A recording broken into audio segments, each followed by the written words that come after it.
तो चलिए हम लोग आगे बढ़ेंगे और यहाँ पर अब हम बात करेंगे सेगमेंटेशन की। तो सेगमेंटेशन से देखिए हम लोग जो भी पॉइंट कर रहे हैं वो अपना इस एग्जाम और क्वेश्चन के हिसाब से कर रहे हैं। तो मेमोरी प्रोटेक्शन के लिए सेगमेंटेशन की नीड क्या है? सेगमेंटेशन की नीड है, सेगमेंटेशन का मीनिंग ही होता है किसी चीज को छोटे छोटे हिस्सों में बांट देना।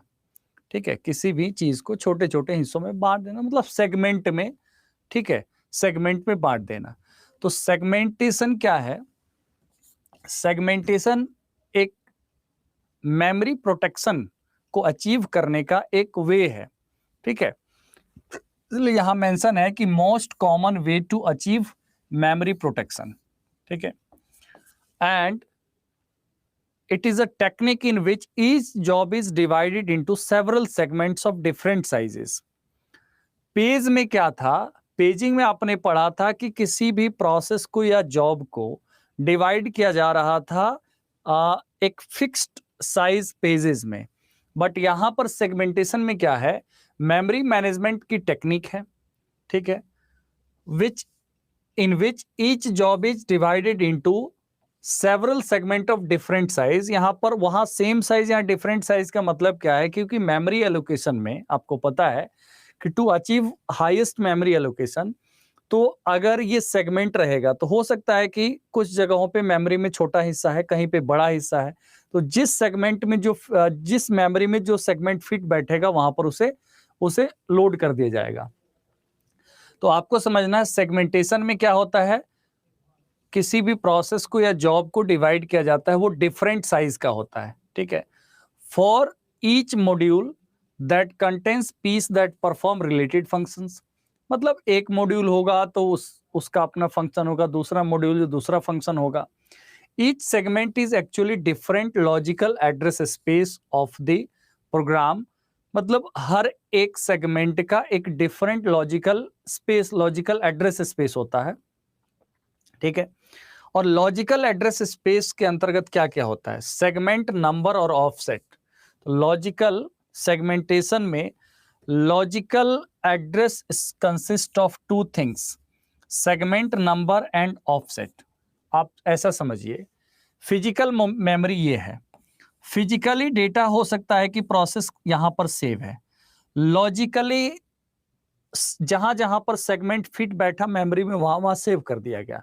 बट लॉजिकल एड्रेस स्पेस क्या है, लॉजिकल एड्रेस स्पेस जो सीपीयू क्या कर रहा है, जनरेट कर रहा है और प्रोसेस के लिए वो यूज किया जा रहा है, जो लॉजिकल एड्रेस स्पेस है किसी भी प्रोसेस का या प्रोग्राम का या डेटा का। यहां पर आपको समझना है खासकर process, everything is processed by computer is a process, program, instruction.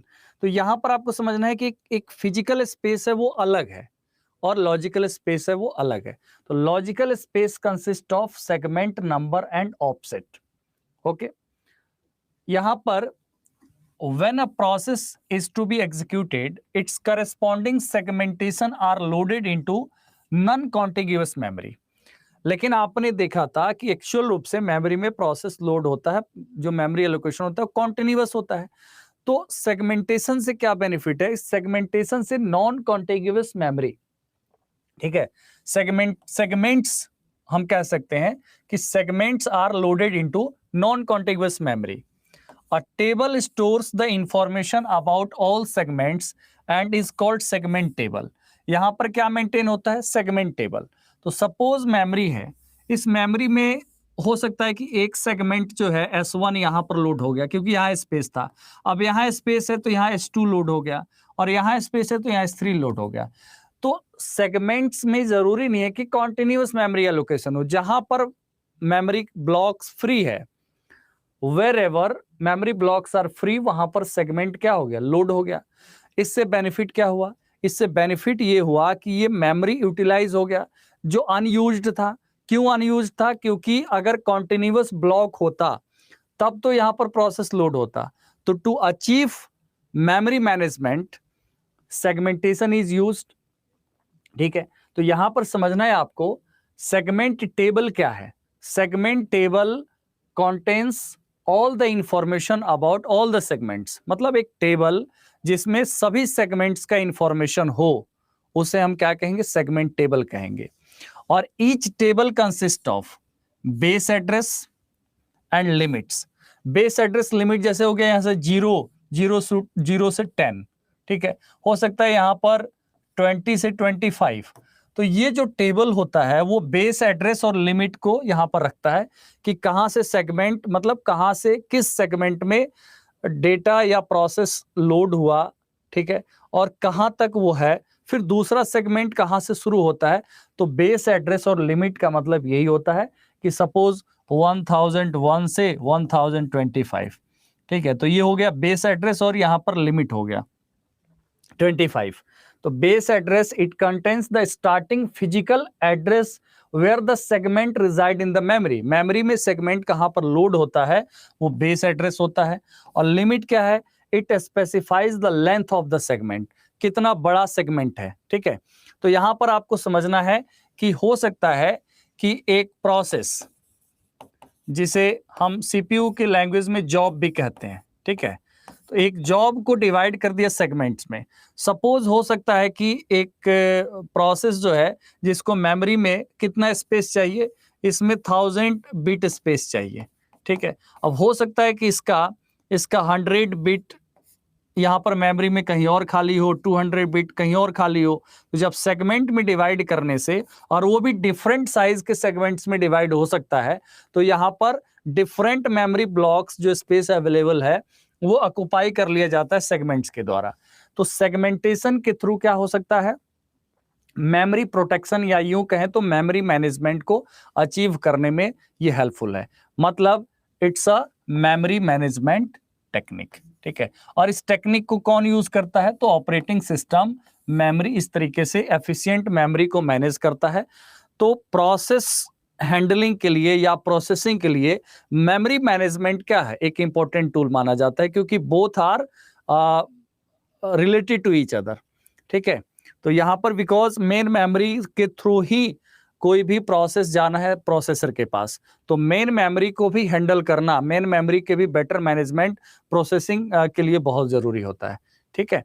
तो यहां पर सेगमेंटेशन आप समझ गए।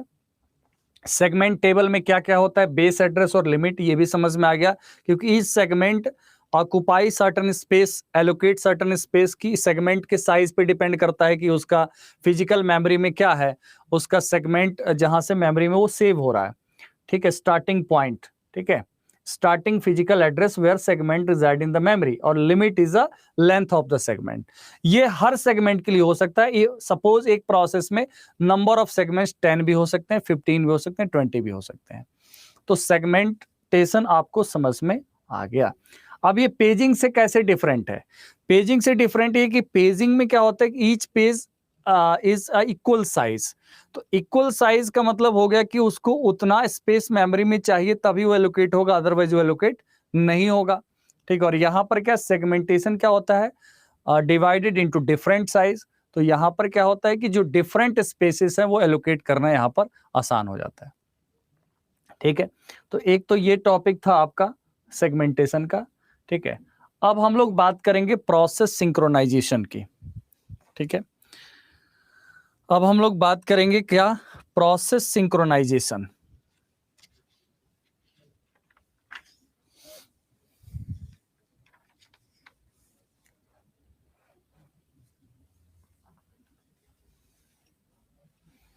अब सबसे पहले एक पॉइंट समझना है, उसके बाद इस पे आना है, ठीक है।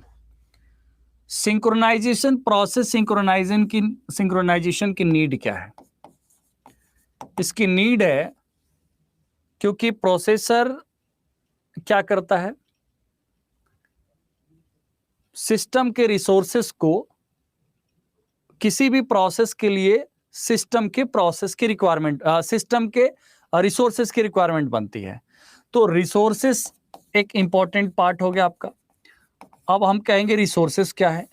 Everything in a computer system resource है।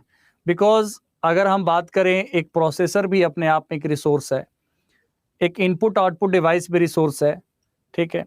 तो रिसोर्स, एक मेमोरी भी एक रिसोर्स है, ठीक है। एक मेमोरी नहीं हो तो प्रोग्राम एग्जीक्यूट नहीं होगा। तो फॉर दैट यहाँ पर आपको समझना है कि प्रोसेस सिंक्रोनाइजेशन इसलिए जरूरी है क्योंकि रिसोर्सेस शेयर होते हैं इन डिफरेंट प्रोसेसेस। अलग अलग प्रोसेस क्या करता है, रिसोर्सेस को शेयर कर रहा है।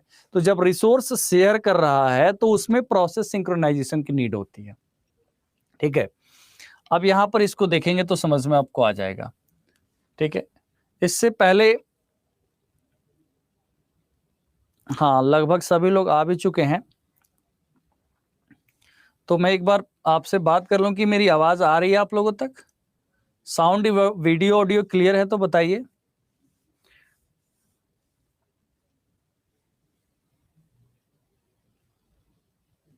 ठीक है, ओके।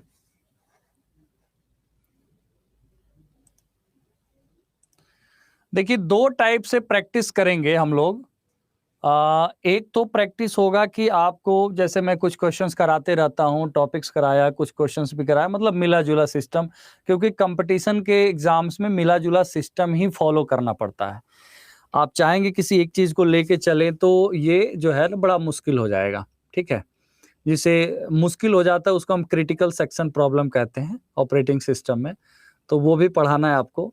तो ये क्रिटिकल सेक्शन प्रॉब्लम हो जाएगा, तो यहाँ पर समझना है कि दोनों लेके चलना है। और एक होता है कि एक ओवरऑल प्रैक्टिस, मतलब कि चलिए एक रैंडमली 100 क्वेश्चन का प्रैक्टिस करना, दोनों तरीके की यहाँ पर इंप्लीमेंट किया जाएगा। प्रोसेस सिंक्रोनाइजेशन क्या है इसको समझते हैं। प्रोसेस सिंक्रोनाइजेशन का मतलब ये होता है sharing system resources by a processes.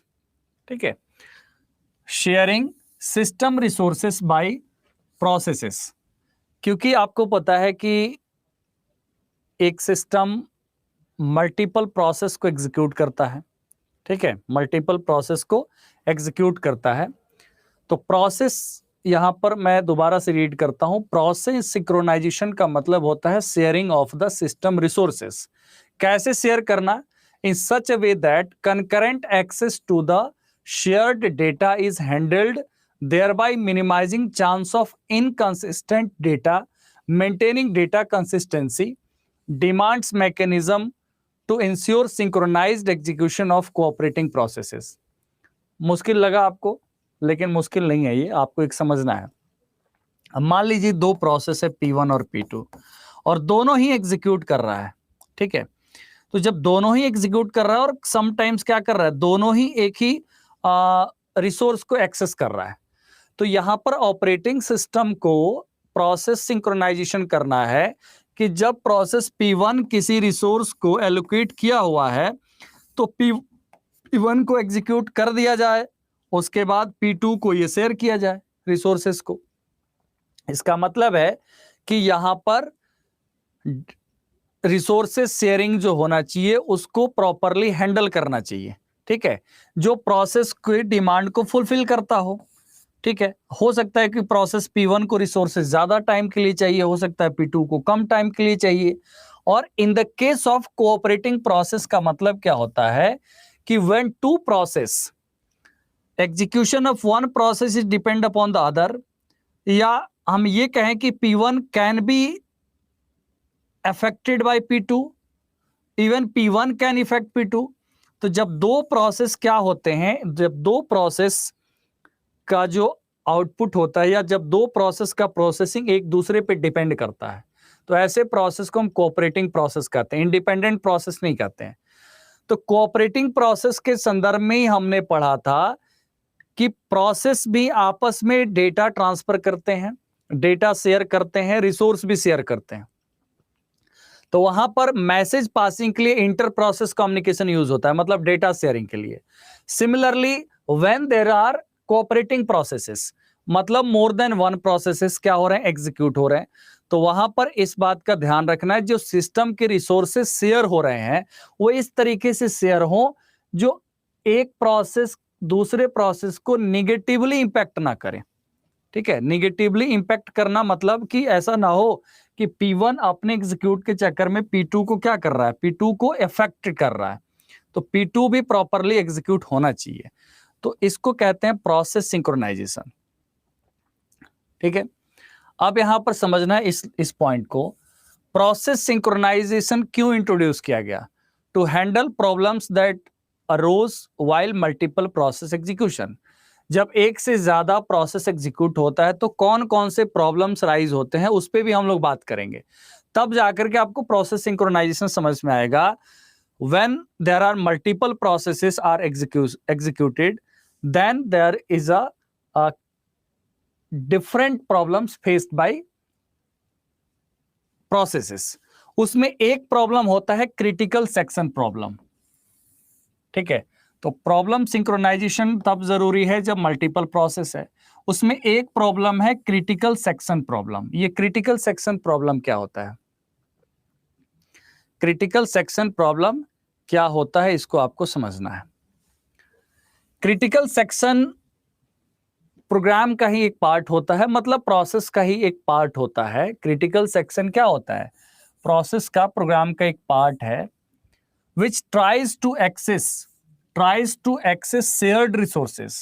That resource may be any resource in a computer like memory location, data structure, CPU और any input output device. जैसा हमने कहा था कि रिसोर्स कोई भी हो सकता है और एक प्रोसेस को किसी भी टाइप की रिसोर्स की जरूरत पड़ सकती है. मतलब एक प्रोसेस है, उसको हो सकता है कि इनपुट आउटपुट की नीड हो, उसे हो सकता है कि मेमोरी लोकेशन की नीड हो, मेमोरी स्पेस नहीं मिलेगा तब भी एग्जीक्यूट नहीं होगा. It means critical section can not be executed by more than one process at the same time. यहां पर समझना है, एक से ज्यादा प्रोसेस जो है एक टाइम में रिसोर्सेस को एलोकेट नहीं कर सकता. ठीक है, इसका मतलब यह है कि critical section can not be executed bye more than one process at the same time, and operating system faces the difficulties in allowing or disallowing the processes from entering to the critical section. तो यहां पर आप समझिए कि critical section जो programme का एक हिस्सा है, तो क्रिटिकल सेक्शन क्या ट्राई करता है? रिसोर्स को एक्सेस करना. तो जब रिसोर्स को एक्सेस करता है इसका मतलब रिसोर्स अगर फ्री होगा तो वो एग्जीक्यूट होगा, रिसोर्स फ्री नहीं होगा तो एग्जीक्यूट नहीं होगा. ठीक है, तो यहां पर आपको समझना है कि ऑपरेटिंग सिस्टम को यहां पर प्रॉब्लम फेस करना होता है कि कैसे किसी प्रोसेस को अलाउ करें और किसी को क्या करें, किसी को डिसअलाउ करें. ठीक है, मतलब रिसोर्सेस को शेयर करने से. तो यहां पर उसी को क्रिटिकल सेक्शन प्रॉब्लम कहते हैं. ठीक है, अब इसमें होता क्या है आपको समझना है. द एंट्री सेक्शन, यहां पर देखिए ये एंट्री सेक्शन है. ठीक है, मतलब क्रिटिकल सेक्शन में एंटर करना. ठीक है, और ये क्रिटिकल सेक्शन है. ठीक है, exit section, reminder section and यहां पर व्हाइल ट्रू कंडीशन है. मतलब डू व्हाइल लूप में आपको दिखाया गया है. डू व्हाइल लूप मतलब do while condition is fulfil while true. इसका मतलब है the entry section handles the entry into the critical section. It acquire the resources needed for execution by the process. ठीक है, एंट्री सेक्शन में क्या करता है? It acquire the resources needed for execution by the process. The exit section handles the exit from the critical section. ठीक है, critical section में को एग्जीक्यूट करना मतलब कि रिसोर्स को शेयर करना, रिसोर्स को एक्वायर करना और उसे एग्जीक्यूट करना. ठीक है, it releases the resources and also informs the other process that the critical section is free. तो all the processes are executed in the critical section. जितने भी प्रोसेसेस होते हैं वो क्या होते हैं? क्रिटिकल सेक्शन में एग्जीक्यूट करना. मतलब यहां पर क्रिटिकल सेक्शन इसको नाम दिया गया है, बट क्रिटिकल सेक्शंस मतलब उसको जो रिसोर्स चाहिए वो अवेलेबल करवा देना सो दैट कि वो प्रोसेस एग्जीक्यूट हो जाए, उसी को क्रिटिकल सेक्शन कहेंगे. तो क्रिटिकल सेक्शन का मतलब यह है कि जैसे कोई प्रोसेस क्रिटिकल सेक्शन में एंटर करता है, इसका मतलब उसको चाहिए रिसोर्स, और जैसे उसे रिसोर्स मिल गया फिर वो क्या हो जाएगा? एग्जीक्यूट. तो यहां पर वही करना. एंट्री सेक्शन मतलब it handle the entry into the critical section. मतलब कोई प्रोसेस क्रिटिकल सेक्शन में आ गया, ठीक है, और उसके बाद उसको रिसोर्स मिल गया तो क्या करेगा? It acquire the resources. ठीक है, जितने भी रिसोर्सेज, चाहे वो मेमोरी, डेटा स्ट्रक्चर, सीपीयू, तो जैसे उसको रिसोर्स मिल गया, उसके बाद एग्जिट सेक्शन, मतलब वो क्रिटिकल सेक्शन से बाहर चला गया. It releases the resources and also informs the other process that critical section is free. तो दूसरा प्रोसेस क्या आएगा, क्रिटिकल सेक्शन में एंटर करेगा. मतलब all the processes in the computer system are executed in its critical section. तो यहां पर इसको मैनेज करना इसलिए जरूरी है कि अगर कोई प्रोसेस आया तो उसको एग्जीक्यूट करके और बाद में रिमाइंडर सेक्शन क्या करता है कि क्रिटिकल सेक्शन फ्री, मतलब रिसोर्सेस आर फ्री, और जब रिसोर्सेस फ्री होंगे तो अदर प्रोसेस यहां पर एग्जीक्यूट होगा. ठीक है, तो ये समझ में आया आपको. तो प्रोसेस सिंक्रोनाइजेशन क्यों जरूरी है, क्योंकि when there are multiple processes are there for execution. ठीक है, तो प्रोसेस सिंक्रोनाइजेशन जो है इंट्रोड्यूस किया गया था to handle problems that was arose while multiple process execution. Multiple process execution में इसकी जरूरत है. इसमें क्रिटिकल सेक्शन प्रॉब्लम क्या आता है, यहां पर प्रॉब्लम यह है कि क्रिटिकल सेक्शन को एक्सेस करना, रिसोर्सेस को एक्सेस करना, अगर आप समझिए more than one process is trying to access a shared resources, resources को एक्सेस करना एक से ज्यादा प्रोसेस अगर यहां चाहेगा तो वो क्रिटिकल सेक्शन प्रॉब्लम है. ठीक है, क्योंकि क्रिटिकल सेक्शन, यहां पर देखिए, critical section can not be executed by more than one process at the same time. Critical section can execute only one process at a time. So यहां पर critical section problem क्या है कि यहां पर एक से ज्यादा प्रोसेस क्या कर रहा है, एक्सेस कर रहा है शेयर्ड रिसोर्सेस को फॉर एग्जीक्यूशन. बट यहां पर क्या है, केवल एक ही प्रोसेस क्रिटिकल सेक्शन में एग्जीक्यूट हो सकता है. ठीक है, तो इसलिए यहां पर ऑपरेटिंग सिस्टम यहां डिफिकल्टी फेस करता है कि which process is allow to share resources या to enter into the critical section. Critical section में एंटर करना ही मतलब कि उसे रिसोर्स एलोकेट हो जाएगा. ठीक है, तो यहां पर आपको यह समझना है, और इस आपको डू व्हाइल लूप से आपको दिखाया गया है. ठीक है, अब यहां पर समझना है solution to the critical section problem.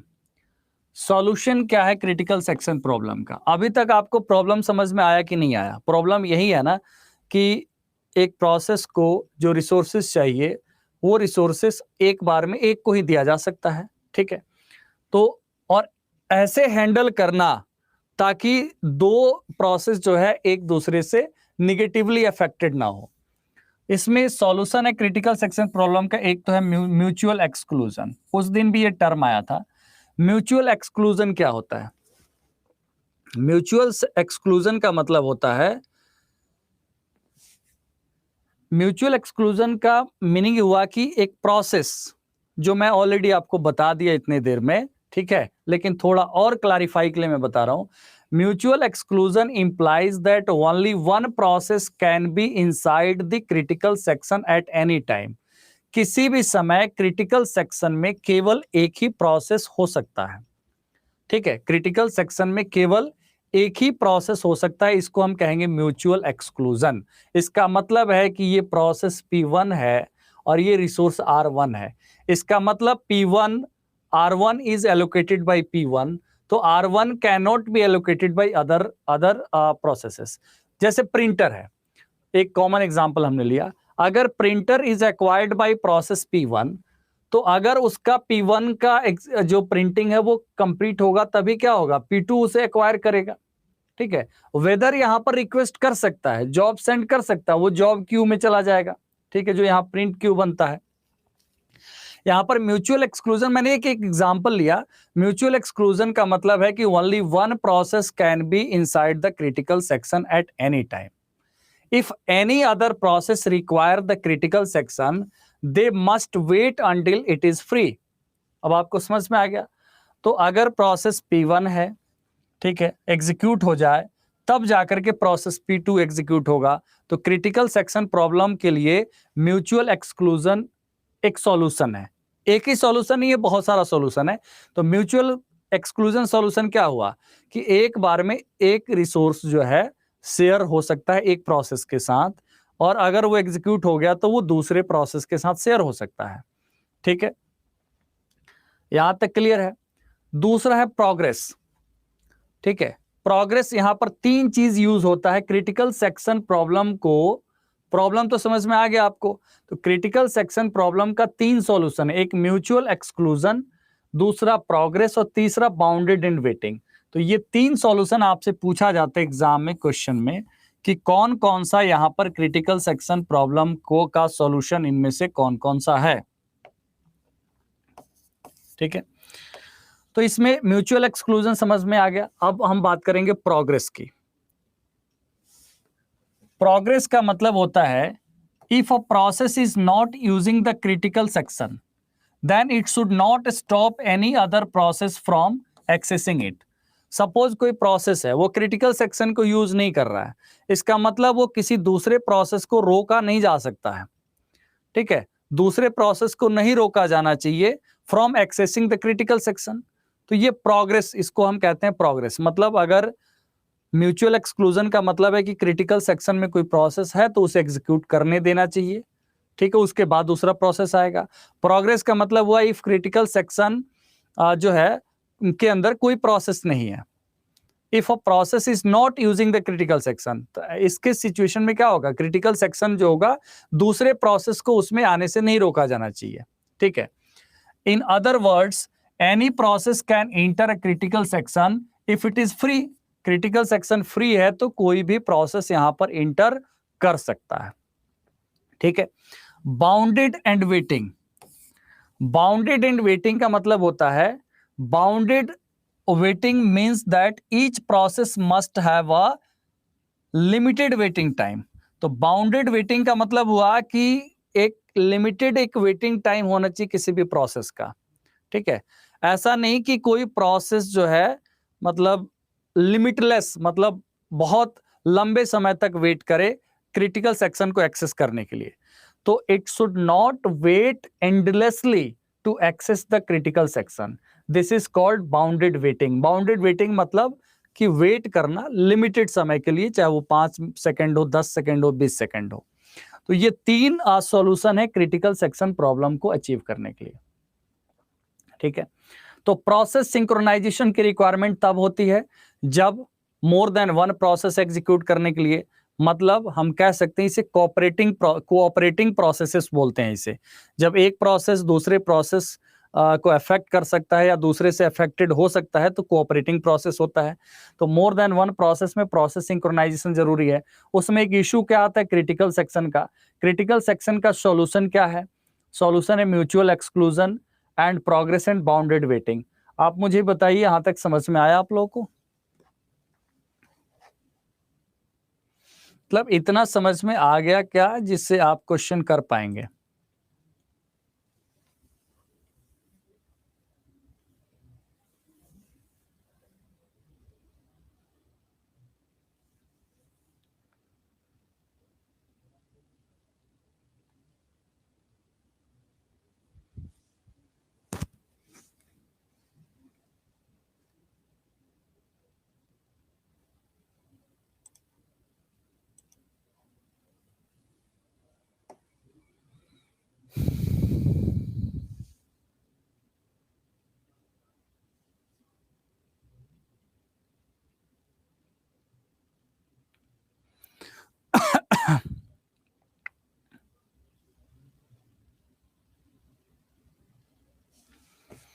Okay, तो अब हम लोग आगे बढ़ेंगे। आगे एक टॉपिक है हमारा, वो है सेमाफोर्स। ठीक है,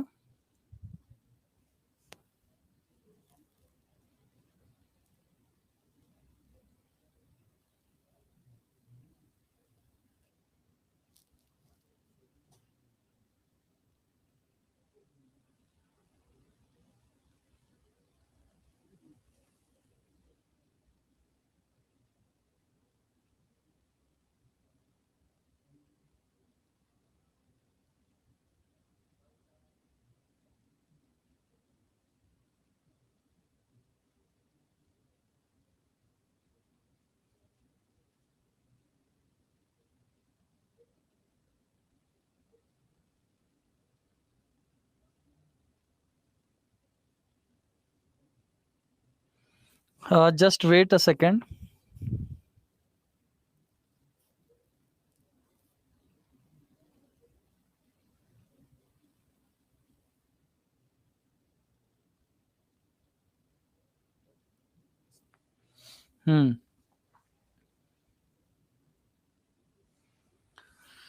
अब हम लोग यहाँ पर बात करेंगे किससे, सेमाफोर। सेमाफोर जो है एक पर्सन थे, इनके द्वारा प्रपोज किया गया था 1965 में। डिजक्स्ट्रा इनका नाम था, ठीक है। डिजक्स्ट्रा ने इस सेमाफोर के कॉन्सेप्ट को दिया था। proposed a new and very significant technique for managing concurrent processes by using the value of simple integer variable to synchronize the process interacting processes, मतलब progress interacting processes। यहां पर समझना यह है कि जब more than one processes are execution stage, तो यहां पर आपको यूज किया जाता है integer variable. Integer variable use किया जाता है जिसे कहा जाता है सेमाफोर, ठीक है। ये क्या है, सिंक्रोनाइजिंग टूल। सेमाफोर एक सिंक्रोनाइज, मतलब ये भी प्रोसेस सिंक्रोनाइजेशन का एक टूल है। Is accessed only through two low standard atomic operations, wait and signal. Designated by, यहां पर कुछ भी ले सकते हैं। यहां पर पी लिया है वेट के लिए और वी लिया है किसके लिए, सिग्नल के लिए, रिस्पेक्टिवली। मतलब व्हेन यहां पर यह समझना है कि यहां पर इंटीजर मतलब 0 और 1 का यूज किया जाता है, ठीक है। तो यहां पर यह समझना है कि इंटीजर के हेल्प से प्रोसेस सिंक्रोनाइजेशन, मतलब प्रोसेस जो रिसोर्सेज को शेयर करता है उसको सिंक्रोनाइज किया जाता है। तो यहां पर इंटीजर वेरिएबल जो यूज किया जाता है प्रोसेस सिंक्रोनाइजेशन में वो सेमाफोर है, ठीक है। एक बार दोबारा से देखिए, सबसे पहले 1965 में डिजक्स्ट्रा ने प्रपोज किया था इस टेक्निक को, और एक साथ मल्टीपल प्रोसेस को एग्जीक्यूट करने में प्रोसेस सिंक्रोनाइजेशन की नीड होती है, और प्रोसेस सिंक्रोनाइजेशन में सेमाफोर वेरिएबल का यूज किया जाता है, ठीक है। और तो ये क्या हुआ, सेमाफोर एक सिंक्रोनाइजेशन टूल हुआ, ठीक है। सिंक्रोनाइजेशन टूल हुआ कि मतलब अगर एक प्रोसेस एग्जीक्यूट हो रहा है तो दूसरा वेट कर रहा है, फिर दूसरा एग्जीक्यूट होगा तो, और अगर तीसरा है तो वेट करेगा। तो यहां पर यही यूज किया जाता है, इसमें वेट और सिग्नल दो चीज यूज होता है। Wait decrement the value if its argument S are soon as it would become non negative. इसमें क्या होता है, it helps in controlling entry to the critical section. Critical section आप जानेंगे इतने देर में कि क्रिटिकल सेक्शन क्या है। क्रिटिकल सेक्शन में कोई भी प्रोसेस एग्जीक्यूट होता है इन क्रिटिकल सेक्शन। जब वो एग्जीक्यूट होता है तो वो क्रिटिकल सेक्शन क्यों कहा जाता है कि वहां पर उसे रिसोर्सेस को शेयर करना होता है, रिसोर्सेस एलोकेट होता है उसके लिए। तो यहां पर वेट का यूज किया जाता है। वेट क्या करता है, कंट्रोल करता है कि क्रिटिकल सेक्शन में कौन सा प्रोसेस आएगा, उसके लिए वेट का यूज किया जाता है, ठीक है। और सिग्नल का वेट किया जाता है। Signal increment the value of its argument, ठीक है। It helps in controlling exit from the critical section, ठीक है। ये एग्जिट से क्या करता है, कंट्रोल करता है क्रिटिकल सेक्शन को, ठीक है। तो यहां पर एक जो कंट्रोल करता है एंट्री को वो वेट है, और एक कंट्रोल करता है एग्जिट से, मतलब वो सिग्नल है। तो वेट एंड सिग्नल यूज किया जाता है सेमाफोर के कॉन्टेक्स्ट में, ठीक है। इसके ऊपर मैंने क्वेश्चन भी लास्ट में अटैच किया है, ठीक है। यहां पर सेमाफोर का जो मेन प्रॉपर्टी है कि जब बहुत सारे प्रोसेस होते हैं उसमें ये काम करता है, ठीक है। एंड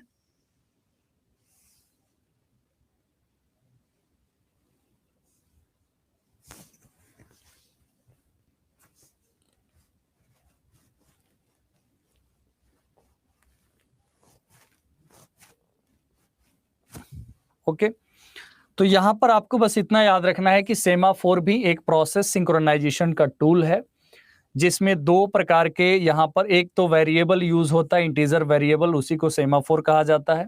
और यहां पर वेट एंड सिग्नल, ये दो प्रकार के यहां पर यूज होते हैं वेरिएबल्स, जिसके यूज से जो होता है आपका प्रोसेस एंट्री और एग्जिट एक्सिस को कंट्रोल किया जाता है, ठीक है। यहां पर एक सेमाफोर होता है बाइनरी सेमाफोर, ठीक है। बाइनरी सेमाफोर होता है जहां पर यूज किया जाता है 0 और 1, ठीक है, बाइनरी सेमाफोर यूज किया जाता है जहां पर यूज किया जाता है 0 और 1। ये म्यूचुअल एक्सक्लूजन प्रॉब्लम्स को इंप्लीमेंट करता है। ठीक है, इसलिए इसे म्यूटेक्स भी कहा जाता है। बाइनरी सेमाफोर जो है ना, ये आप ये समझिए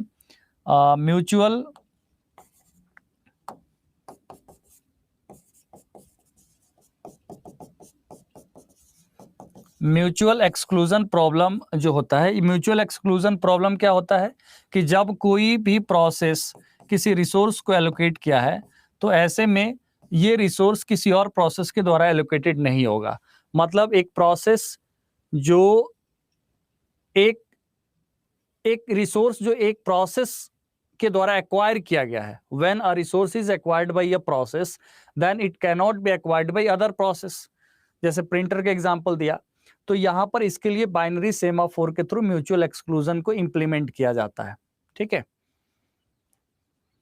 एंड यहां पर जैसे वही सिमिलरली लॉक और अनलॉक हुआ, जब भी रिसोर्स फ्री होगा, जब भी रिसोर्स यहां पर फ्री होगा, रिसोर्स फ्री, तो ये 1 हो जाएगा। वैल्यू क्या हो जाएगा, इंटीजर, यहां पर 1 हो जाएगा। और जब रिसोर्स क्या हो जाएगा, बिजी, मतलब when resource is available it becomes 1 else 0। वैसे भी 1 क्या है, ट्रू और 0 फॉल्स है। तो यहां पर सेमाफोर में, बाइनरी सेमाफोर में 0 और 0 का मतलब क्या हुआ, 1 का मतलब अवेलेबिलिटी। अगर रिसोर्स अवेलेबल है तो वैल्यू 1 होगा, और यहां पर नॉट अवेलेबल, तो यहां पर 0 हो जाएगा। ठीक है, तो ये यूज किया जाता है सेमाफोर में। ठीक है, बाकी आपके क्वेश्चन से पता चलेगा कि क्या इसका बेसिक नीड है। ठीक है, अब हम थोड़ा आगे बढ़ेंगे। अब एक आपका डाउट इस सेक्शन में है, एक आपका डाउट कहां पर है, इस सेक्शन में है। थोड़ा सा इसको क्लियर करते हैं। एक मल्टी प्रोग्रामिंग है, एक मल्टीटास्किंग है, मल्टी थ्रेडिंग है और मल्टी प्रोसेसिंग है।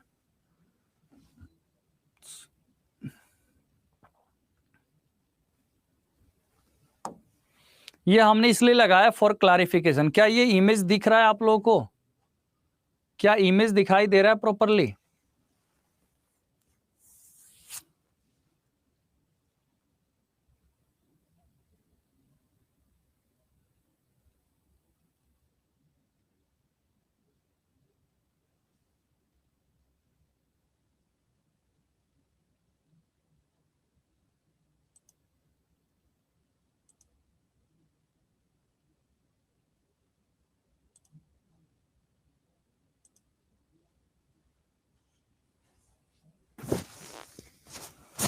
चलिए मैं वैसे एक्सप्लेन कर देता हूं, और जब ये नोट्स मैं आपको शेयर करूंगा तब तो आप देख ही लेंगे ना। बेसिक पर्पस है आपको शेयर करना नोट्स, और बाकी मैं अभी बता रहा हूं आपको। सबसे पहले मल्टी प्रोग्रामिंग क्या होता है। मल्टी प्रोग्रामिंग, आप सीधा सा बात समझिए कि when multiple programs are loaded into main memory, जब मल्टीपल प्रोग्राम्स होते हैं मेन मेमोरी में, ठीक है, और वहां से कौन सा प्रोसेस या कौन सा प्रोग्राम एग्जीक्यूट करना है वो डिसाइड करता है शेड्यूलिंग एल्गोरिदम्स एंड ऑल पे। तो मल्टी प्रोग्रामिंग क्या है, in multi programming multiple programs execute at a same time on a single device. Single device कहने का मतलब क्या, प्रोग्राम को एग्जीक्यूट तो सीपीयू करता है, मतलब प्रोसेसर करता है। तो जब एक ही प्रोसेसर हो और एक ही प्रोसेसर मल्टीपल प्रोग्राम्स को एग्जीक्यूट करता हो, ठीक है, मल्टीपल प्रोग्राम्स को एग्जीक्यूट करता हो, तो उसे हम कहेंगे मल्टी प्रोग्रामिंग। ठीक है, एंड यहां पर इस केस में the process resides in main memory. Process कहां पर रहता है, मेन मेमोरी में रहता है। ठीक है, और it uses batch operating system. Batch operating system कहने का मतलब when similar type of programs are there, उसको एक बैच में, एक ग्रुप में कर देना और ग्रुप में उसे एग्जीक्यूट करना है। ठीक है, तो यहां पर it uses batch operating system, the CPU is utilised completely while execution. यहां पर मैक्सिमम यूटिलाइजेशन होता है वो सीपीयू का होता है। क्यों? क्योंकि मल्टी प्रोग्रामिंग का मतलब होता है, उसमें एक कंसेप्ट मैंने स्टार्टिंग के दिन पढ़ा था, degree of multi programming. Degree of multi programming मतलब number of programs available in main memory.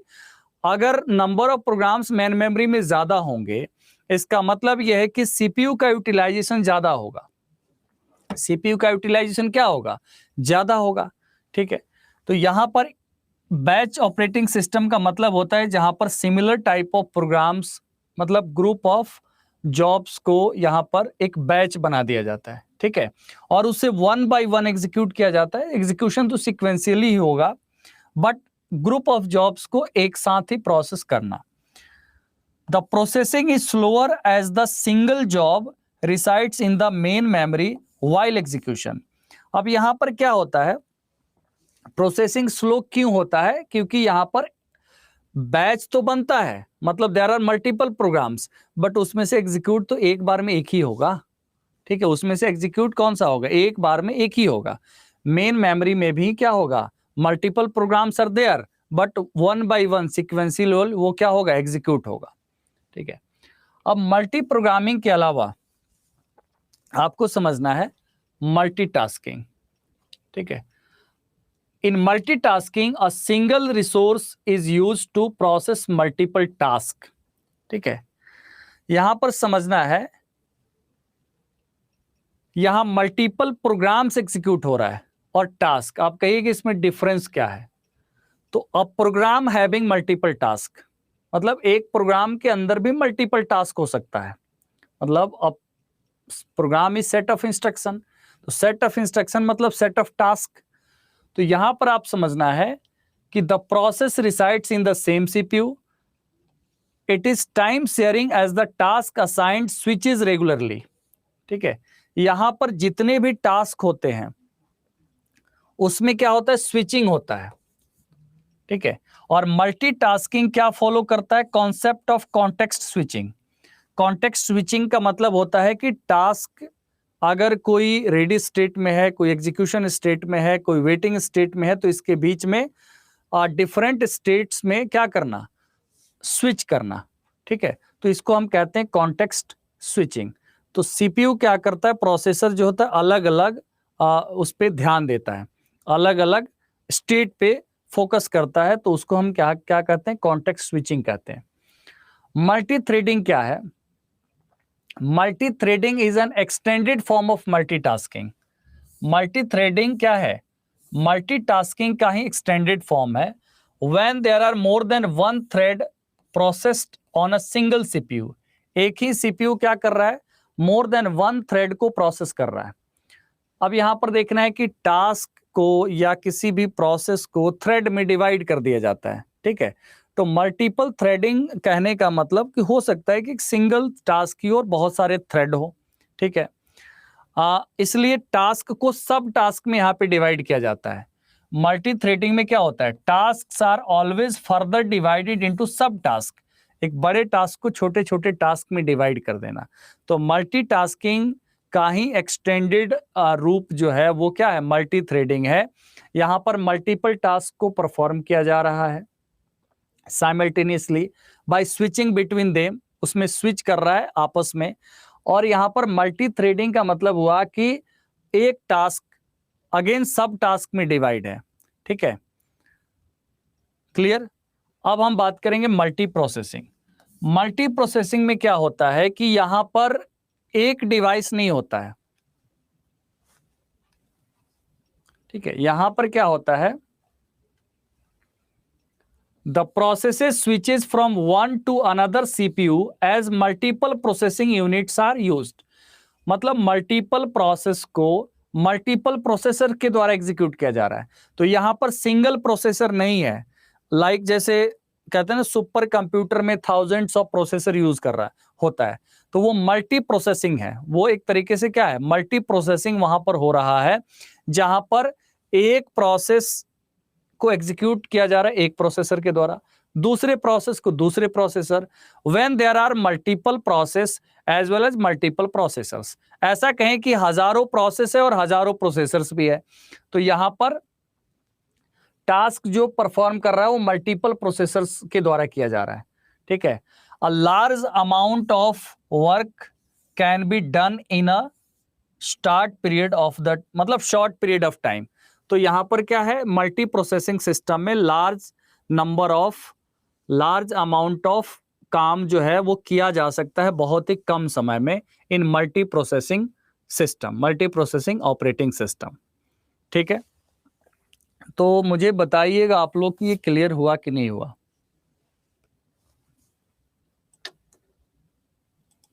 बताइए, कोई डाउट इसमें?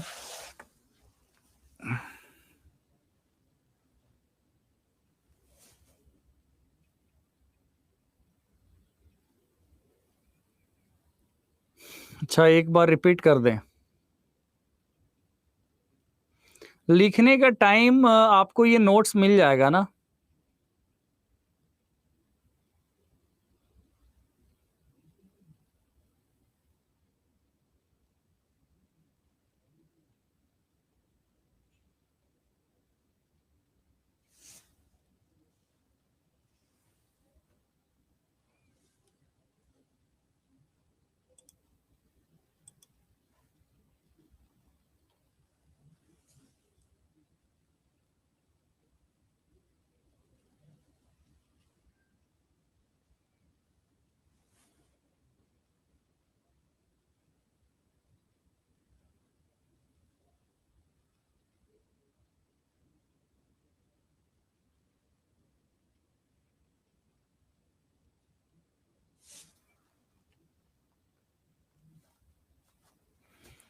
अब इसमें मैं एक्चुअली एक और भी आप लोगों को सजेस्ट कर रहा हूं कि इसके बेसिस के जो क्वेश्चंस होंगे ना, वो क्वेश्चंस करने से ही ये चीज जो होता है एक तरीके से प्रॉपरली आप उस पर कॉन्फिडेंस होते हैं, ठीक है। तो मैं इसका भी क्वेश्चन मैं कोशिश करूंगा। आज के क्वेश्चंस में तो ऐसा क्वेश्चन ज़्यादा नहीं है, बट हाँ कुछ क्वेश्चंस हमने पिछले क्लास में कराए थे और कुछ और क्वेश्चंस जो है मैं करवा दूंगा, इससे आपको थोड़ा क्लैरिफिकेशन मिल जाएगा, ठीक है। यहाँ पर एक चीज़ और है कि अगर हम बात करें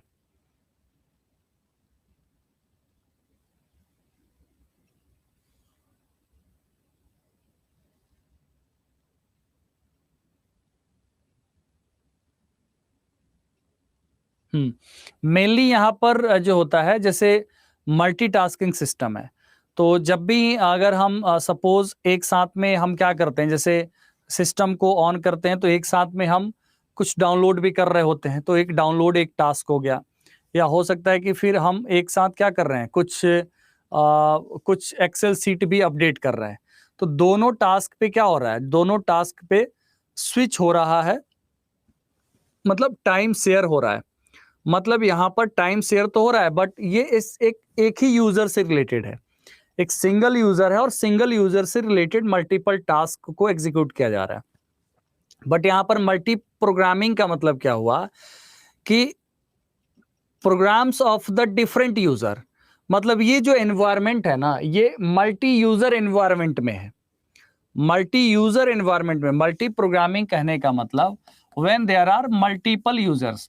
तो यहाँ मल्टीपल यूजर एनवायरमेंट जो है यहाँ पर है, और यहाँ पर क्या है, सिंगल यूजर एनवायरमेंट है, ठीक है। तो ऐसा ऑपरेटिंग सिस्टम जहां पर सिंगल यूजर अपने मल्टीपल टास्क को कर रहा है, उस ऑपरेटिंग सिस्टम के हेल्प से एक सिंगल यूजर मल्टीपल टास्क कर रहा है। जैसे मैंने आपको बताया, एक्सेल सीट भी फिल कर रहा है, कुछ डाउनलोड भी कर रहा है, तो मल्टीटास्किंग हुआ। और when there are multiple users, और multiple users having multiple programs and they are executing simultaneously, तो उसको जो प्रोसेस किया जा रहा है, तो बैच क्यों कहा गया? बैच का मतलब कि हो सकता है एक प्रोग्राम ए का हो, एक बी का हो, एक सी का हो, एक डी का हो, और सबका एक ही टाइप का प्रोग्राम है, सबको क्या कर दे, ग्रुप किया गया। लेकिन वो एग्जीक्यूट क्या हो रहा है, वो एक एक वन बाई वन ही हो रहा है, ठीक है, वन बाई वन ही हो रहा है। तो यहां पर when there are multiple users और मल्टीपल यूजर से रिलेटेड मल्टीपल प्रोग्राम्स, तो ये सिस्टम मल्टी प्रोग्रामिंग होता है। और सिंगल यूजर के मल्टीपल टास्क क्या होता है, मल्टी टास्किंग होता है। तो आई थिंक थोड़ा सा क्लैरिटी और आपको यहाँ पे मिल गई होंगी इसके संदर्भ में, ठीक है। तो इसके बाद कुछ बेसिक कमांड्स हैं यूनिक्स के, कभी कभी आ जाता है, बट देखिए कुछ भी कहना मतलब मुश्किल है एज पर नाउ, क्योंकि हमें जितना कर ले उतना ठीक रहेगा। तो कुछ बेसिक कमांड्स हैं यूनिक्स के, उसको मैं आपको बता देता हूं जो मेन है, जो आ सकता है। जैसे एक कमांड है CAL कमांड, ठीक है। CAL कमांड क्या है? ये कैलेंडर कमांड है। क्या है? ये कैलेंडर कमांड है। कैलेंडर कमांड जैसे जिस मंथ का आपको कैलेंडर चाहिए, तो यहां पर इसका सिंटेक्स क्या है कैलेंडर कमांड का? CAL मंथ एंड ईयर, ठीक है। इसका मतलब है यहां पर CAL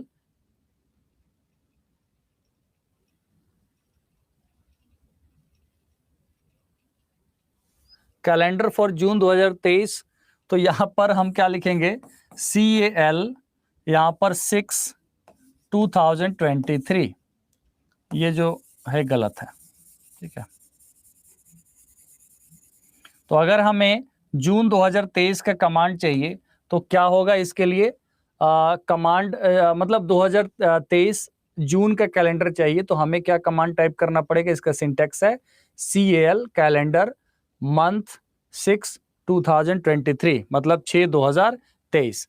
तो ये हो गया कैलेंडर, ठीक है। तो यूनिक्स क्या करेगा ऑपरेटिंग सिस्टम? ये कैलेंडर आपके सामने आ जाएगा। डेट कमांड है। डेट कमांड का जो यहां पर it is use to show the system time and date. System time और डेट को ये शो करता है।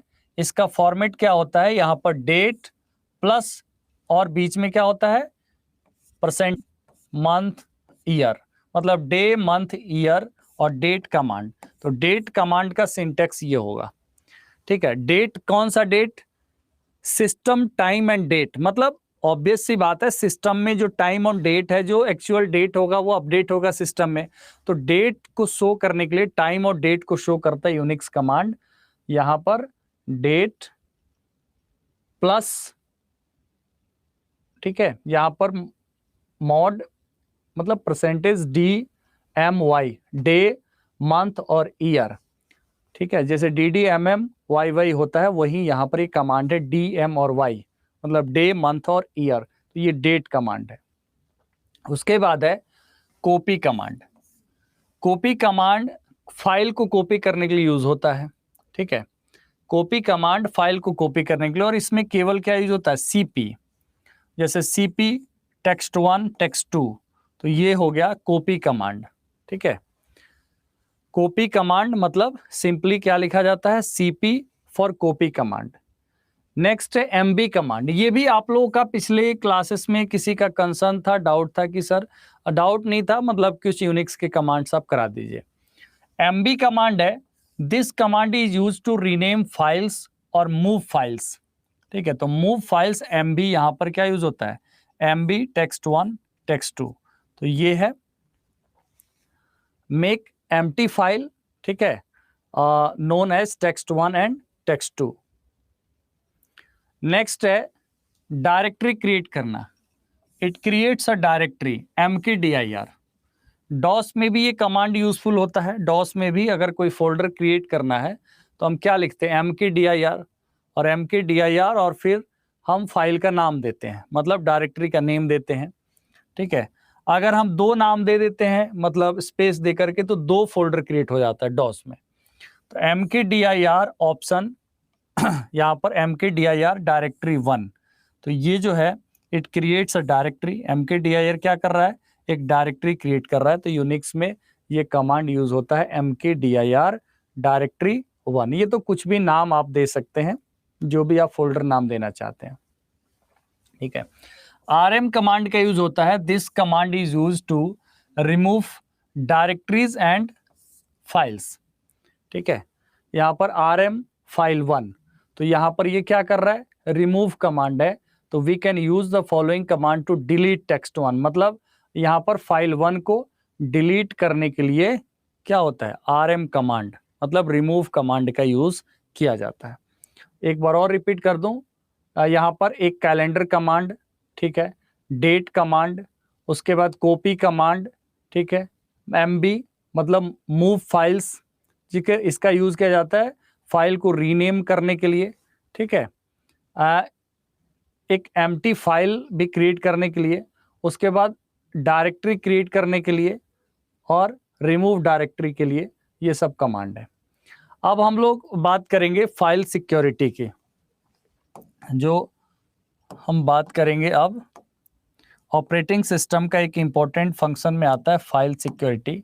बट यहाँ पर फाइल सिक्योरिटी में ऑपरेटिंग सिस्टम इस काम को नहीं करता, ये काम यूटिलिटीज के द्वारा किया जाता है। किसके द्वारा किया जाता है? यूटिलिटीज के द्वारा किया जाता है कि कैसे हम अपने फाइल को सिक्योर रख सकते हैं और कौन कौन सी चीज़ें फाइल को इफेक्ट करती हैं। तो जो मैलिशियस सॉफ्टवेयर होता है उसके बारे में हम पढ़ना है। इसको मैं आज करवा देता हूं क्योंकि आगे के जो है ना प्लान में इसको ऐड नहीं किया गया है आपके कंप्यूटर वायरस और मैलवेयर के बारे में, ठीक है। तो आई थिंक आ गए हैं सभी लोग। तो सबसे पहले आपको समझना है, और ये फाइल सिक्योरिटी का ही एक पार्ट होता है, व्हाट इज मैलवेयर। मैलवेयर कहने का मतलब कि देखिए, वेयर वर्ड लगा हुआ है, इसका मतलब कि ये भी एक प्रकार का सॉफ्टवेयर है। सीधे तरीके से आपको क्या समझना है, एक सॉफ्टवेयर है और software is a collection of programs. तो अगर कोई प्रोग्राम लिखा गया है आपके किसी प्रॉब्लम्स को मतलब दूर करने के लिए, प्रॉब्लम्स को दूर करना मतलब कि अगर आप एक रिकॉर्ड मेंटेन कर रहे हैं और रिकॉर्ड आप चाहते हैं सिस्टम में मेंटेन करना, तो एक पूरा एप्लीकेशन हो गया।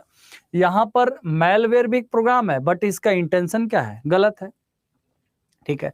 तो मैलवेयर क्या है? एक मैलिशियस सॉफ्टवेयर को मैलवेयर कहते हैं। तो मैलवेयर क्या है? एक malicious software is any program or file that is intentionally harmful to the computer, network और सर्वर। इसका पर्पस है हार्म करना आपके सिस्टम। तो जब when we say कि ये हार्मफुल प्रोग्राम है, तो ये हार्मफुल एक प्रोग्राम के लिए, एक फाइल के लिए भी हो सकता है, ठीक है। हार्मफुल ये किसी भी तरीके से डेटा के लिए ही होता है। अब अगर आप देखेंगे कॉन्सेप्चुअली, तो computer system is all about the data and information. तो data security, file security is necessary. कोई रिकॉर्ड आपने रखा हुआ है सेव करके, और उसे अगर वो इन्फेक्ट कर दे और वो रिकॉर्ड आप ओपन ना कर पाओ बाद में, तो यही क्या हुआ, एक मैलिशियस सॉफ्टवेयर या मैलवेयर का मतलब यही होता है कि आपके कंप्यूटर को, ठीक, एक नेटवर्क और सर्वर को हार्म करता हो, ठीक है। Types of malware include computer virus, worms, Trojan horse, ransomware and spyware. ये क्या क्या है इसको समझना है। क्या सभी लोग आ चुके हैं? मैं, आप लोग दिखाई नहीं दे रहे हैं हमें, कौन कौन आया है? कोई दिखाई नहीं दे रहा है, बताइए।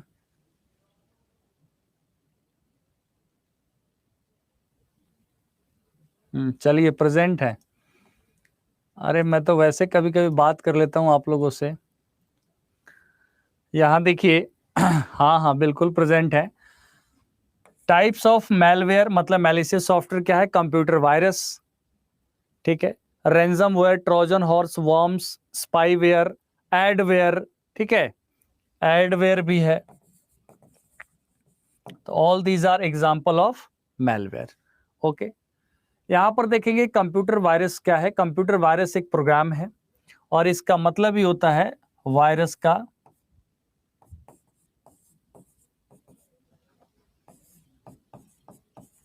वाइटल इंफॉर्मेशन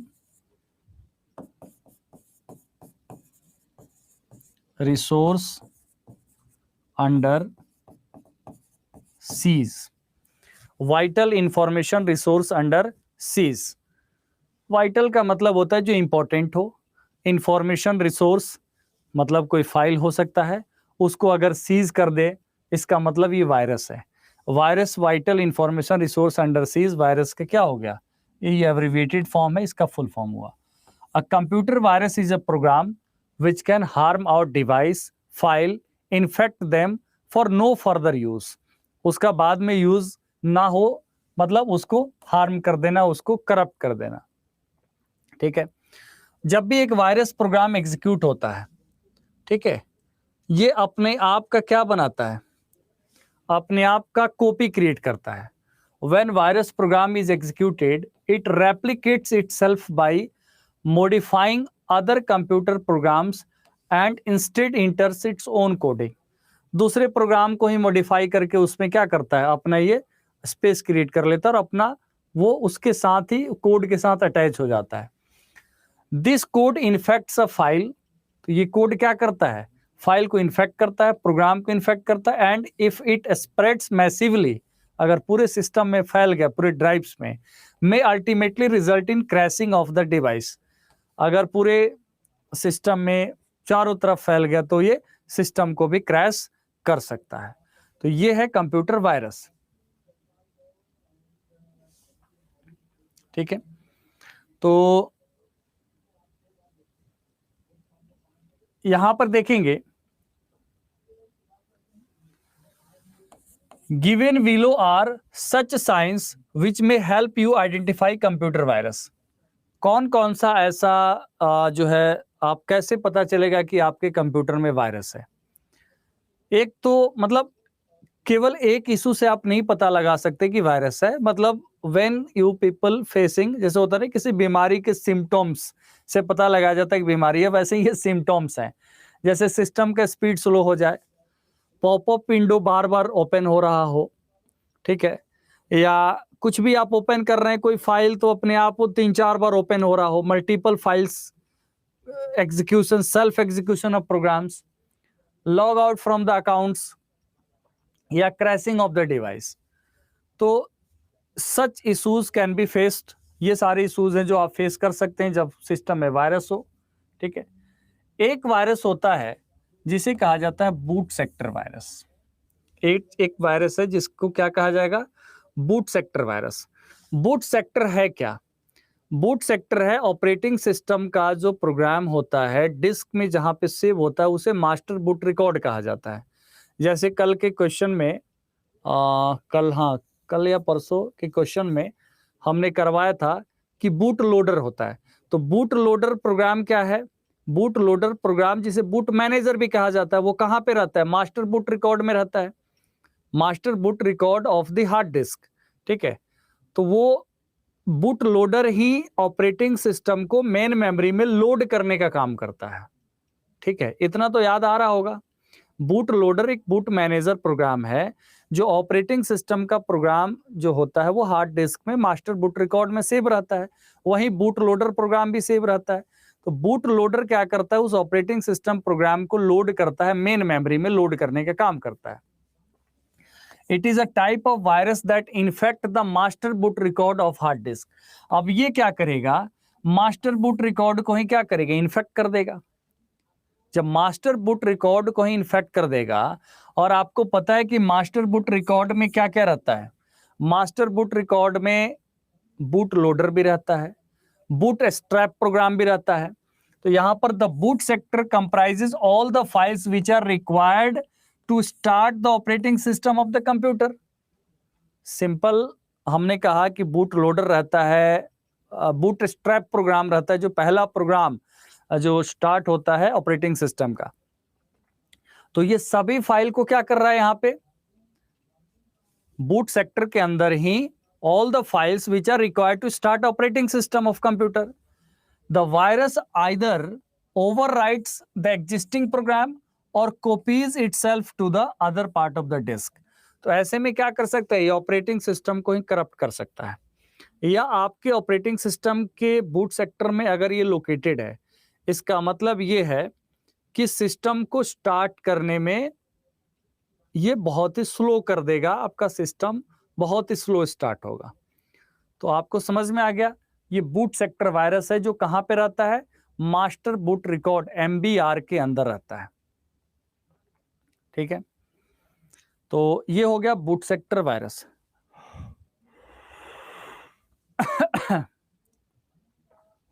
अब एक वायरस है डायरेक्ट एक्शन वायरस।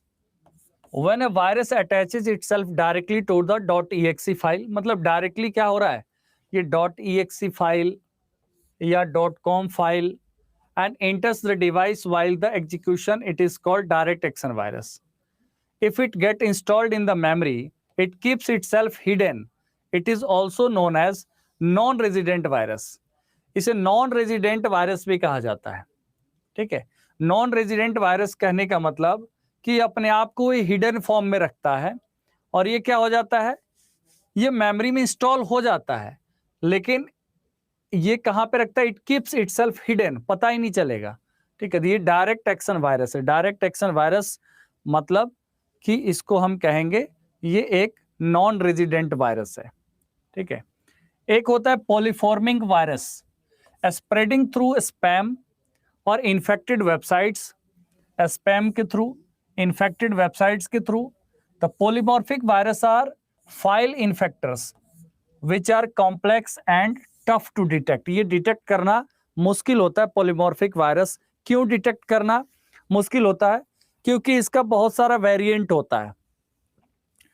बहुत सारा वेरिएंट मतलब बहुत सारा रूप होता है। जो मॉर्फिक का मतलब होता है जो बहुत सारा रूप ले, पोली मतलब बहुत सारा, तो जिसका बहुत सारा रूप हो, जैसे कि कोरोना वायरस के जैसा कि ये डेल्टा वेरिएंट है, ये ओमिक्रॉन वेरिएंट है, तो इसी तरीके से क्या है, पॉलीमॉर्फिक वायरस है। ये अपने आप को क्या करता है, दूसरे वर्जन में चेंज करता है। इसलिए यहाँ पे लिखा गया है दे क्रिएट अ मॉडिफाइड और more version of the existing program and infect the system and retain the original code.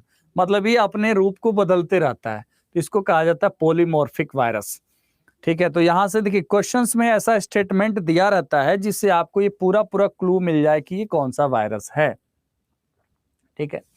एक वायरस होता है ट्रोजन हॉर्स, ठीक है। ट्रोजन हॉर्स क्या है? मैलवेयर है that typically get hidden as an attachment in an email, email के attachment के रूप में। फ्री टू डाउनलोड फाइल, जैसे आप किसी अनट्रस्टेड वेबसाइट से कहीं से कोई डाउनलोड कर रहे हैं, हो सकता है उसके सारे भी डाउनलोड हो जाए, and then transfer on to the users device, और यूजर के डिवाइस में क्या हो जाता है, ट्रांसफर हो जाता है, ठीक है। जैसे ही ये डाउनलोड हुआ और फिर ये एग्जीक्यूट होगा, तो इसको किसी न किसी पर्पस के लिए डिजाइन किया गया है। जैसे आप समझिए ट्रोजन हॉर्स का कोई ना कोई पर्पस होगा। जैसे the malicious code will execute the task the attacker designed, मतलब जो अटैकर है या जो वायरस क्रिएट किया है, जो प्रोग्रामर है, उसने जिस पर्पस के लिए ये डिजाइन किया ट्रोजन हॉर्स, जैसे gain backdoor access. Backdoor access का मतलब कि जहां पर एक्सेस नहीं है जिस फाइल में, उसको भी एक्सेस कर लेना। टू कॉर्पोरेट सिस्टम्स, स्पाई का मतलब कुछ डेटा चोरी करना, ठीक है।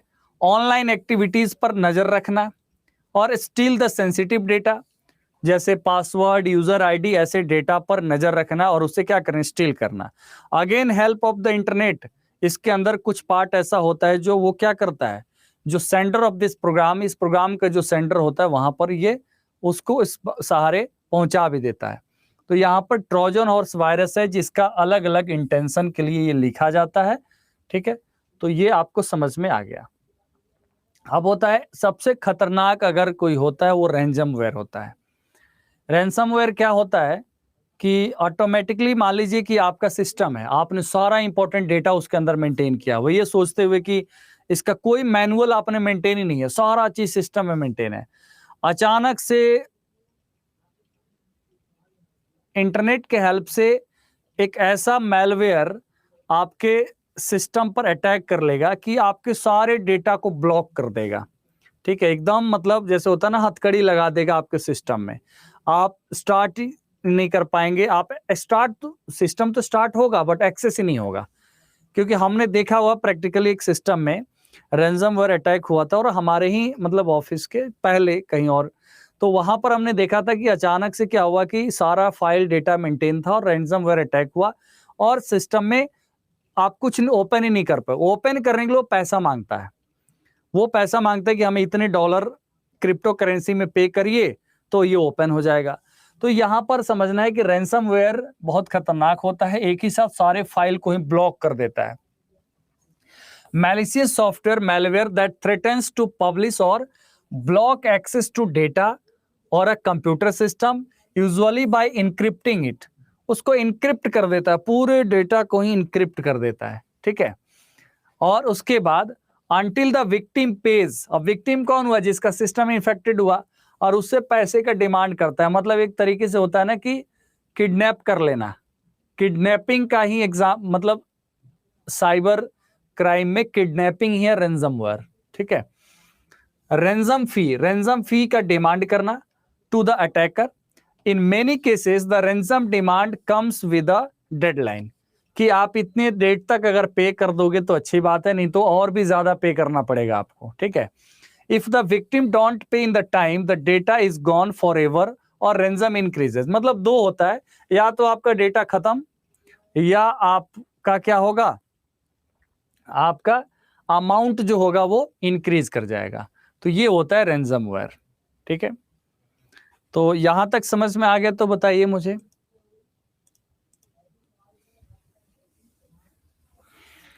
एक बार तो रिवीजन करना पड़ेगा आप लोगों को।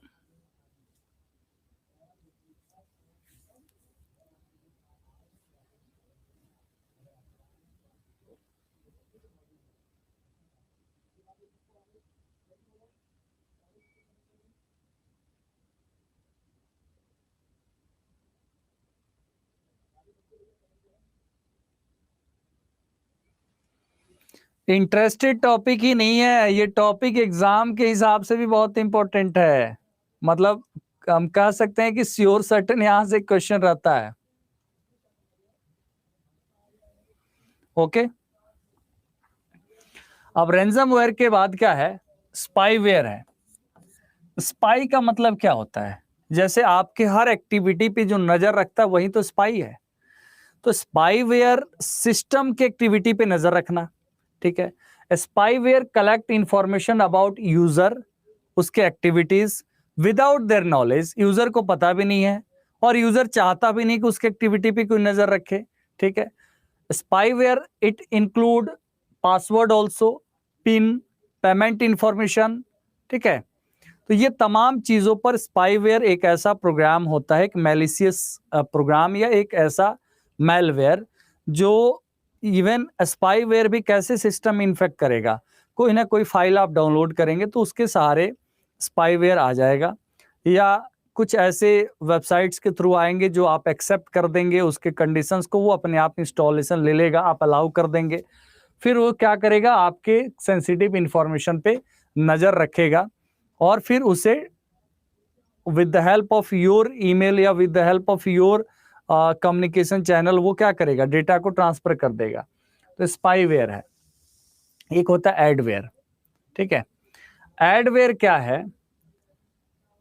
इसका मेन पर्पस ये है कि एडवर्टाइजमेंट के लिए कोई भी नहीं चाहता कि उसके सामने केवल एड दिखे, ठीक है।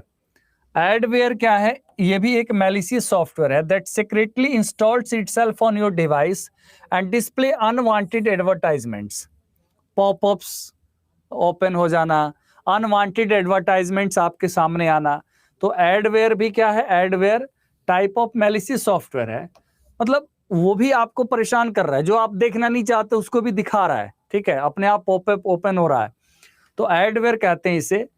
ये कैसे आता है? Adware is a malicious software, secretly install हो जाता है and display unwanted advertisements and popups during surfing. बहुत सारा ऐसा, मतलब आप ब्राउजिंग कर रहे होते हैं तो आपके सामने आता है ऑप्शन यस, नो, सेलेक्ट, तो आप इतना ध्यान नहीं देते, पढ़ते भी नहीं, चलो सेलेक्ट कर लो, और वो सेलेक्ट करने के बाद क्या हो जाता है, अपने आप सिस्टम में आ जाता है। In some cases adware can even track your online behaviour and display personalised ads, मतलब जो आप सर्च कर रहे होते हैं, जैसे आपने फील किया होगा कि जो भी आप गूगल में सर्च कर रहे हैं अब उससे रिलेटेड ऐड आने लगता है, ठीक है, उससे रिलेटेड ऐड आने लगता है। तो एडवेयर क्या है? It is short form of advertising supported software. ये एडवर्टाइजिंग सपोर्टेड सॉफ्टवेयर होता है जो एडवेयर होता है। तो एडवेयर क्या एक सॉफ्टवेयर है जो एडवर्टाइजमेंट को सपोर्ट कर रहा है, ठीक है। Design to throw advertisements upon your screen most often within a web browser. ये वेब ब्राउजर के अंदर ही क्या कर रहा है, बार बार आपके सामने ओपन हो रहा है। तो ये हो गया आपका एडवेयर, ठीक है। तो यहां पर रैंसमवेयर, एडवेयर, कंप्यूटर वायरस, ये सब कुछ हो गया। अब सीधा हम लोग प्रश्न को करेंगे और सेशन को आज विराम देंगे। प्रश्न आपसे पूछा गया है शॉर्ट टर्म शेड्यूलर को क्या कहा जाता है, बताइए। शॉर्ट टर्म शेड्यूलर को, अच्छा आप लोग कैसे बताएंगे, आप लोग की आवाज तो रोक दी गई है, अब बताइए।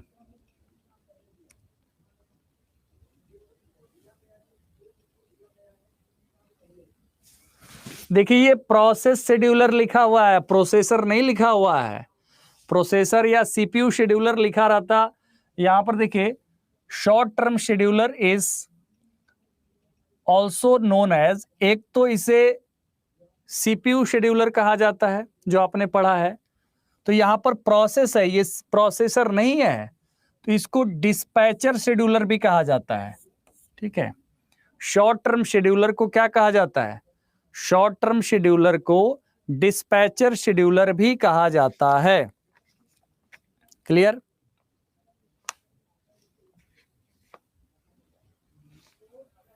तो शॉर्ट टर्म शेड्यूलर को सीपीयू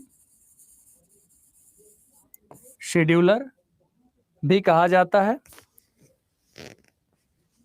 ठीक है, सीपीयू शेड्यूलर कहा जाता है और डिस्पैचर शेड्यूलर भी कहा जाता है। ओके, क्लियर है यहां तक?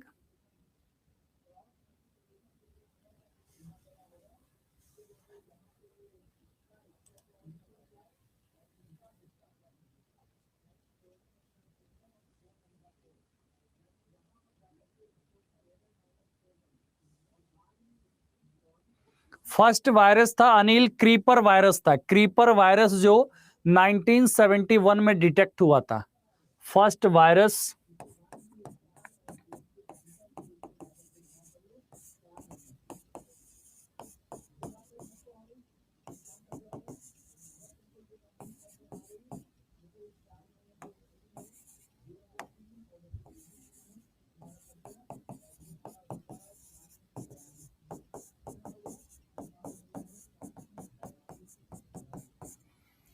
First virus was creeper virus that was detected on ARPANET। ARPANET पे जो डिटेक्ट हुआ था वो पहला वायरस था। ठीक है, ओके। नेक्स्ट क्वेश्चन क्या है, mid term scheduler is present in, mid term scheduler is present in,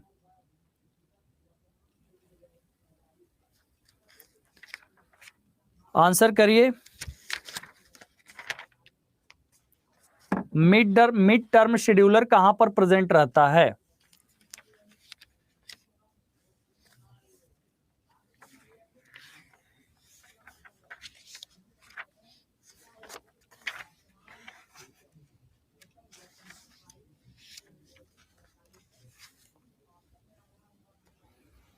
देखिए मिड टर्म शेड्यूलर का काम क्या है, स्वैपिंग में, इसका काम क्या है, स्वैपिंग में।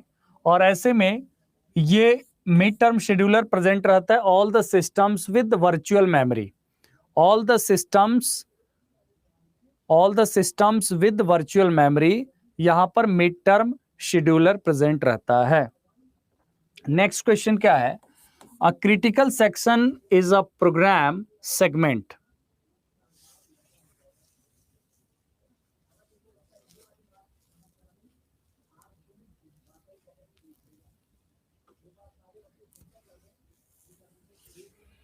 A critical section is a program segment, answer करिए। देखिए अगर आप लोग पेड क्लासेस के अंदर रेगुलरिटी मेंटेन कर रहे हैं तो आप लोग हमेशा यूट्यूब पे करना नीड नहीं है, आप समझ रहे हैं ना। जैसे समटाइम्स कुछ क्वेश्चंस यहाँ से कुछ वहां से, वो तो ऐसे डिस्कशन चलते रहता, वो तो एक सेशन है, आपको पता ही है। ठीक है, और वहां पे अगर कुछ ऐसा होता है तो मैं बता देता हूँ, जैसे कि हाँ कुछ ऐसे क्वेश्चंस हैं, कुछ ऐसे कराना है, तो वो आपके ऊपर ऑप्शनल है।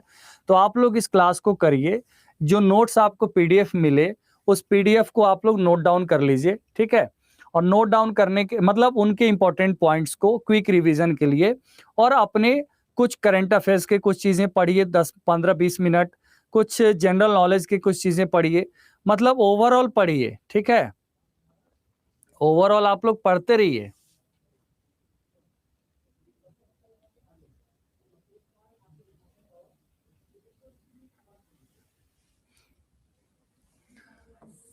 A critical section is a program segment which should run in a certain specified amount of time, which avoid deadlocks where shared resources are accessed. Critical section is a program segment where, क्या होगा answer बताइए?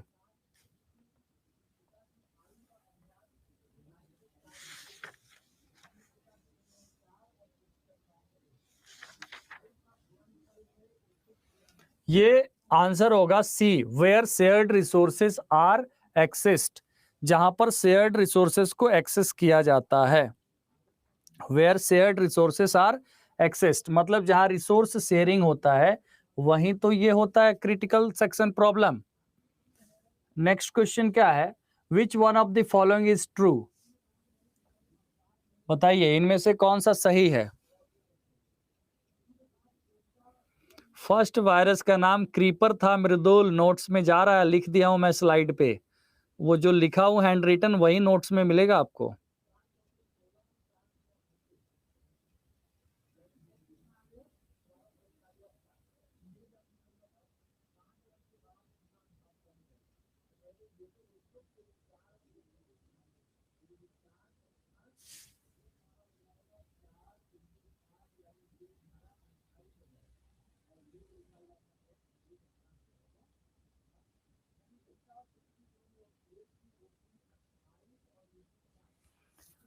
Colonel क्या है?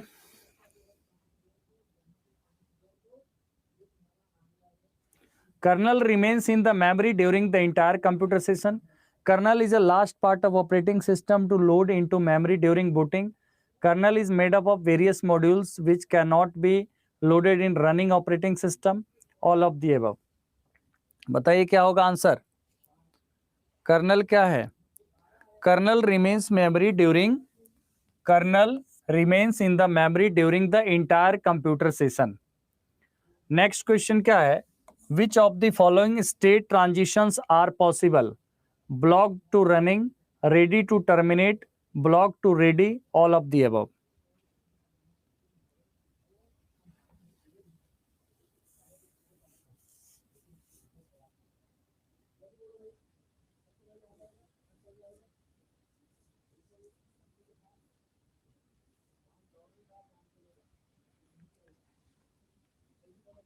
State transition is possible. देखिए block से running में तो कोई जा नहीं सकता कोई प्रोसेस. रेडी से टर्मिनेट में नहीं जा सकता, रनिंग के बाद तो टर्मिनेट होगा ना. लेकिन ब्लॉक्ड स्टेट से रेडी स्टेट में जा सकता है. ब्लॉक मतलब वेटिंग स्टेट से क्या हो सकता है? रेडी स्टेट में जा सकता है. तो ऑप्शन सी इज राइट. उसके बाद ही तो रन होगा. नेक्स्ट है which one of the following is a synchronization tool? Which one of the following is a synchronization tool? Thread, pipe, semaphore, socket.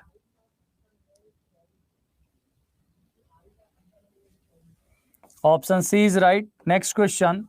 Data inconsistency occurs due to. Data inconsistency occurs due to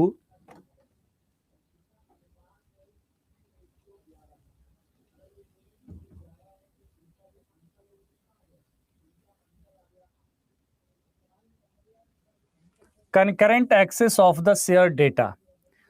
data की concurrence जो होता है concurrent access से होता है. Next question क्या है? Synchronisation of thread is required. Synchronisation of thread is required.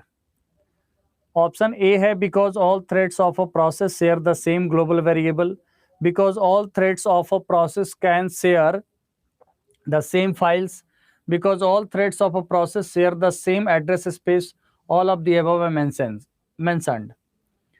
अब यहाँ पर जब भी हम रिसोर्स शेयर की बात करते हैं तो रिसोर्स शेयर का मतलब डेटा शेयर करना, फाइल शेयर करना, डिवाइस शेयर करना, everything can be shared. So all of the above is right. और यहाँ पर थ्रेड क्या है? ये भी एक प्रोसेस है, लाइट वेट प्रोसेस है. तो जो लागू होगा प्रोसेस सिंक्रोनाइजेशन के लिए वही सेम चीज थ्रेड सिंक्रोनाइजेशन के लिए लागू होगा. नेक्स्ट क्वेश्चन क्या है?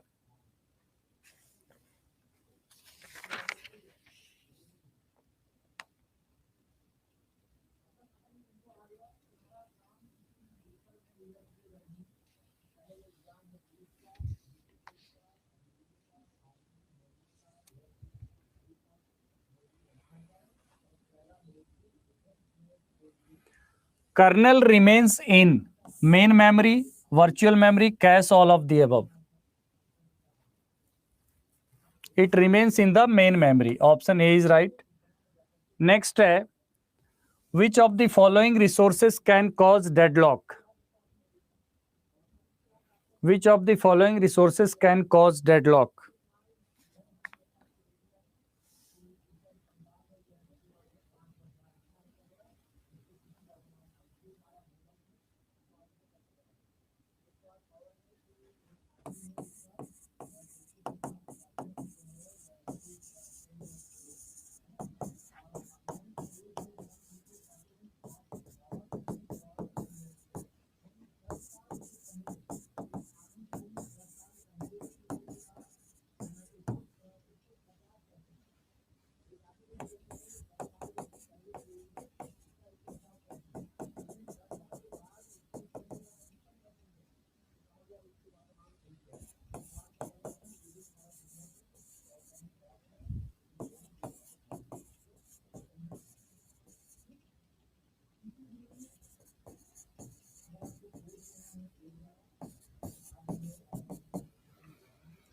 नेक्स्ट क्वेश्चन क्या है इसमें? Conditions needed to solve